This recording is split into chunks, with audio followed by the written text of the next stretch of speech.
Welcome to the channel.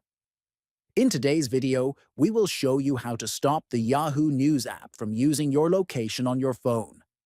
Many people are concerned about privacy, and knowing how to manage location settings can help you control what information the app can access. First, open the Yahoo News app on your phone.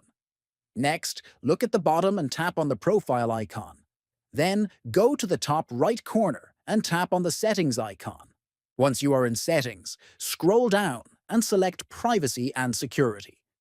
After that, click on your privacy controls to see a list of options that manage how your information is used. Finally, find the option for Precise Location Information.